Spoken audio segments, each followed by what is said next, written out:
The room is quiet, too quiet for a place built for laughter. A silence that feels heavy like it's holding its breath. Tiny chairs sit in perfect rows, legs scratching softly against the linoleum when someone passes. Crayon drawings cover the walls, smiling suns, crooked houses, stick figure families holding hands. Everything looks gentle, safe, innocent. The kind of room that makes parents relax the moment they step inside, but the camera is already watching. Mounted high in the corner, it doesn't blink. It doesn't judge, it doesn't intervene, it simply records. A hidden witness in a daycare trusted with the most fragile lives imaginable. Every weekday morning the same ritual plays out. Mothers kneel to button coats. Fathers brush crumbs from cheeks. Foreheads are kissed. Promises are exchanged without words. They'll be safe here. The door closes. Footsteps fade. Life moves on. Inside, the worker moves through the room like she always does. Measured steps. Familiar routine. She knows where everything goes. She knows the schedule by heart. Her voice is calm. Her face unreadable. Nothing about her signals danger. Nothing raises alarms, and that's how it always begins. A child hesitates near a low table, unsure, fingers curling into themselves. Small hands tremble. The moment is brief, almost nothing. But the reaction comes fast, and it's wrong. Too rough. Too sudden. Too forceful for a body still learning how to stand steady in the world. The child stiffens. Eyes widen. Breath catches. The camera doesn't flinch. It never does. There's no chaos, no screaming, no dramatic outburst that would send someone running. And somehow that makes it worse.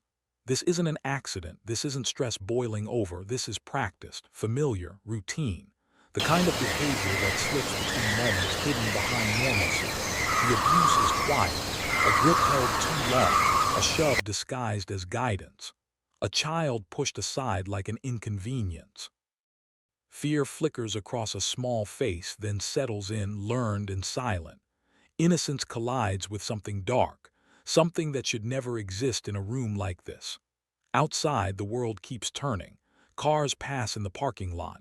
A delivery truck idles at the curb. Somewhere, a parent checks the time and wonders what their child is doing right now. Someone reheats coffee. Someone laughs at a message on their phone. Lunch breaks end. Meetings resume. No one knows what's unfolding behind walls painted in pastel colors. The worker adjusts a chair, straightens a paper crown left on the floor. The room looks the same as it did minutes ago. That's the danger of it. Everything still looks fine. Days pass, then weeks. At home, changes begin to surface, small at first, easy to dismiss. A child clings tighter at drop-off. Tears last longer than usual. Just a phase, the adults tell themselves. They're growing. Nighttime becomes restless. Sleep breaks into fragments. A once eager child goes quiet on the drive in the morning, staring out the window, jaw tight. Then there's a bruise, not dramatic, not obvious, just wrong, in a place that doesn't make sense. A parent asks gently, trying not to project fear. The answer is a shrug, averted eyes, silence. Children don't have the language for betrayal. They only have their bodies, and their bodies remember. The worker smiles at pickup, hands over a daily report. Everything was great. Art time, snack time. No incidents. The words are practiced, reassuring. Parents want to believe them. Trust is easier than doubt. Trust keeps the world stable, but instincts don't stay quiet forever. A child starts to resist getting dressed in the morning. Shoes are kicked away. Tears come fast now, desperate. I don't want to go, they whisper. No explanation, just fear pressing against their ribs, asking to be heard. Another night brings a nightmare, crying, shaking. A child wakes up screaming without words. A parent sits on the edge of the bed, heart racing, replaying every detail they can remember. Was there a sign they missed? A moment they ignored? Questions gather in the dark. Something is wrong. The decision doesn't come easily. Parents are taught to trust institutions, to believe systems exist to protect, to assume the best, but doubt has a way of spreading once it takes root. One parent speaks up, then another. Conversations happen in hushed tones, parking lots. Text messages sent late at night. Is your child And the little acting bear different? went Have you exploring noticed deep in anything the woods. strange? Patterns until he begin to found the emerge. biggest honey And then tree comes the he had choice that ever changes seen. everything. A request is made, polite, careful. They ask to see the footage just to be sure, just for peace of mind. There's hesitation, delays, paperwork, reassurances offered instead of answers, smiles that don't quite reach the eyes. When the video finally plays, the room goes silent. There's no sound, no commentary, just images. Children moving through their day. A familiar room, a familiar worker. And then the moments no one was supposed to see, over and over, clear, undeniable, the truth laid bare in frames per second. Hands clench, breath disappears. A parent covers their mouth, fighting a sound they don't want their child to hear. Another turns away, unable to keep watching, yet unable to forget. What hurts most isn't just the abuse. It's the betrayal, the realization that evil didn't look monstrous. It looked ordinary, it wore a calm expression. It happened while everyone was doing exactly what they were supposed to do, working, providing, trusting. The camera keeps playing, indifferent, honest. And in that moment, something irreversible happens. Trust shatters. Illusions fall apart. The safe place is no longer safe. The questions change. They're no longer asking if something is wrong. They're asking how long it's been happening. The screen goes dark. No one speaks. Because once you see the truth, you can't unsee it. And the weight of what comes next hasn't even begun to settle. Something was wrong, not loud, not obvious, just enough to make a parent's stomach tighten for no clear reason. At first, it was easy to ignore, easier to explain away. Children go through phases, everyone says that. One week they love school, the next week they cry at the door. It happens. Parents repeated those words to themselves like a shield, a way to keep fear out. Drop-offs grew harder. Small arms wrapped tighter around legs. Tears lasted longer than they should. Faces pressed into jackets, refusing to let go. The teachers smiled and reassured. Calm voices, familiar phrases. Separation anxiety, totally normal. They'll be fine in 5 minutes. Those words sounded reasonable, comforting. Parents wanted to believe them because believing meant nothing was wrong. And believing meant they could keep going to work, keep paying bills, keep trusting the world to function the way it was supposed to. But instincts don't disappear. They wait. One mother noticed her child flinch when a hand moved too quickly. Not a big reaction, just a sharp inhale, a blink that lingered too long. Another parent listened closely as her child described their day, only to realize the stories didn't match the bright reports handed over at pickup. Snack time that never happened. Playtime that sounded more like waiting. Then there was the mark. Faint, almost gone, but unmistakable, fingerprints on a small arm. Too large, too defined, not something another toddler could leave behind. The parents stared at it I longer know, than necessary, sweetie. heart You're gonna pounding, be mind okay. racing through explanations Be a that didn't good boy hold for the up. teacher. Questions began to form. Quiet ones, dangerous ones, whispers followed. In parking lots, parents lingered longer than usual, pretending to check their phones while exchanging looks. Text messages were sent late at night, words chosen carefully. Have you noticed anything? Is your child acting different? Am I imagining this? Fear thrives in uncertainty, so does doubt. No one wanted to be the one who accused without proof. No one wanted to believe they made a mistake that put their child in harm's way. The daycare responded quickly when concerns were raised. Meetings were scheduled, policies were quoted, smiles were offered generously. The worker in question was described with confidence, experienced, trusted, loving. The kind of person you'd want around children, they said. And yet the feeling wouldn't go away. At home, the changes deepened. Nightmares became frequent. Children woke crying, shaking, unable to explain why. Some stopped talking altogether. Others lashed out in ways that didn't fit their age. Innocent behaviors vanished. Laughter faded. Parents lay awake at night, replaying every moment they could remember, wondering how long something had been slipping past them. Eventually, fear outweighed politeness. They asked to see the footage. The request landed heavily. Administrators didn't refuse outright. They stalled. Paperwork was mentioned, privacy concerns, technical issues. Days passed, then more days. Each delay fed suspicion. If there was nothing to hide, why did it feel like everything was being hidden? When the footage was finally approved, a small group gathered in a quiet room, chairs pulled close together, a screen mounted on the wall.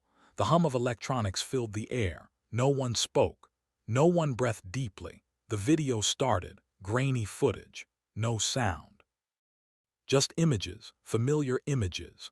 Their children moving through the room, playing, sitting, standing, the same walls, the same toys, the same worker. At first, nothing seemed wrong, normal moments, harmless routines. A few parents exhaled, hoping this would end their fear. Then it happened, a movement too fast, a hand gripping too hard. A child jerked sideways. Another was pushed back when they didn't move quickly enough. The screen showed it all without emotion, without commentary, just truth. Someone whispered, "Pause it." They didn't need to. The pattern was already forming. The footage rolled on, different days, same behavior over and over again. Deliberate, controlled. Not anger spiraling out of control, but something colder, something practiced. Children handled roughly when they hesitated, pulled when they cried, isolated when they didn't comply. One child stood trembling in a corner while the worker turned her back. Another reached out, only to be pushed away like an inconvenience. No chaos, no screaming, just quiet fear. The room filled with a silence that pressed down on everyone's chest, a silence thick with guilt, rage, and disbelief. Some parents stared at the screen, unable to blink. Others looked away, tears spilling freely. One parent sobbed softly, covering their mouth as if sound itself might break something beyond repair. This wasn't a misunderstanding. This wasn't stress. This was abuse. The screen went dark. No one spoke at first. There were no words that could undo what they'd seen, no explanation that could soften it. In that moment, something fundamental shattered, the belief that their children had been safe, the trust they'd placed in smiles and routines. Police were called. Investigators arrived with notepads and careful voices. Questions were asked. Statements were taken. The daycare closed its doors, at least for now. A sign was taped to the entrance. Temporary closure. Investigation ongoing. For the outside world, it was a disruption. For the families, it was devastation. Because while doors could reopen and staff could change, the damage didn't end when the lights went out. Children carried fear home with them. Parents carried guilt. The knowledge that danger had lived in a place they trusted most. And somewhere between shock and rage, a deeper truth began to settle in. This wasn't just about one worker. It was about how easily trust can be manipulated, how evil doesn't always announce itself, how it can hide behind policies, routines, and reassuring words, how cameras sometimes become the only voice children have. As the investigation unfolded, parents were left waiting for answers, waiting for justice, waiting to see how deep the betrayal really went. Because if this could happen here in a place built for care, what else had they missed? And that question refused to let them sleep. The courtroom felt colder than anyone expected. Not just the air, the silence. Wooden benches creaked as people settled into their seats, but no one spoke. Even whispers felt out of place here. This was not a room for comfort. It was a room for truth, and truth has a way of draining warmth from everything it touches. The worker sat at the defense table, perfectly still, head bowed, hands folded as if in prayer, though no one could tell who she might be praying to. The uniform was gone. No name tag, no bright walls, no children's laughter echoing nearby. Just gray walls, hard lines, and the weight of what had been done. For the first time, there was nowhere left to hide. The footage had already spoken, frame by frame, second by second. It told a story no one wanted to hear, but no one could deny. Every attempt at explanation had collapsed under its weight. Stress, misunderstanding, bad days. All of it crumbled when faced with images that didn't blink, didn't soften, didn't forget. The prosecutor stood and spoke calmly, deliberately. No theatrics, no raised voice. There was no need. The words carried enough gravity on their own. Child endangerment, abuse, breach of duty. Each charge landed like a stone dropped into still water, sending ripples through the room. Behind the worker, the families sat together, parents shoulder to shoulder. Some stared straight ahead, eyes locked on the back of her head as if willing her to turn around and finally look at them. Others kept their gaze low, hands clenched tight in their laps. A few wiped tears that refused to stop falling. They had once known this woman differently. They had seen her smile at drop-off, heard her laugh with coworkers, trusted her with scraped knees and spilled juice and fragile emotions. They had thanked her at the end of long days, left their children with her without fear, without question. Now they watched her face the consequences of choices that could never be undone. The judge asked for the plea. The room held its breath. Guilty. One word, soft, flat, almost casual. But it echoed louder than anything else spoken that day.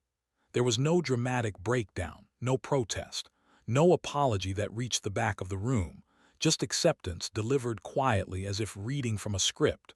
For some parents it brought relief, a release of tension they'd been holding since the first time something felt wrong, validation that they weren't imagining it, that their instincts had been right. For others, it brought a fresh wave of grief. Because a guilty plea doesn't erase nightmares. It doesn't stop a child from flinching when someone raises their voice. It doesn't explain why trust was broken so easily. Justice, yes, but incomplete, always incomplete.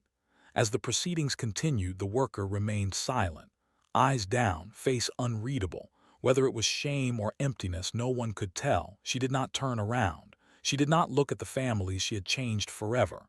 And that hurt more than anger ever could. When victim impact statements were invited, the room shifted. This was the part no one could prepare for. The part where the story stopped being about charges and evidence and became about people. One parent stood. Their voice shook at first, then steadied. Words came slowly, carefully chosen, as if each one cost something to say. They spoke about a child who used to love school, a child who laughed easily, a child who trusted adults without fear. "You didn't just hurt our children," the parent said, voice breaking despite their effort to stay strong. "You changed who they are." The words hung in the air, heavy and undeniable. Another parent spoke about sleepless nights, about guilt that settled in the chest and refused to leave, about the moment they realized protection had failed in the place it was supposed to be strongest.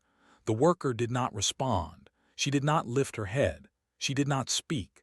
Because at this point, silence was all that remained. The judge thanked the families for their courage. The system moved forward just as it always does. Dates were set, sentencing discussed, procedures followed. The machinery of justice turned, steady and impersonal, but justice does not heal, it only acknowledges. As the hearing ended, people stood slowly. Some parents hugged. Others walked out alone, eyes fixed ahead, faces drained. The worker was led away through a side door, separated from the people whose lives had been altered by her actions. The camera crews waited outside. Reporters rehearsed their lines. Headlines would be written. The public would react with outrage, then move on to the next story. But for these families, there was no moving on. The camera that exposed the truth had done its job. The plea had been entered, the legal boxes checked.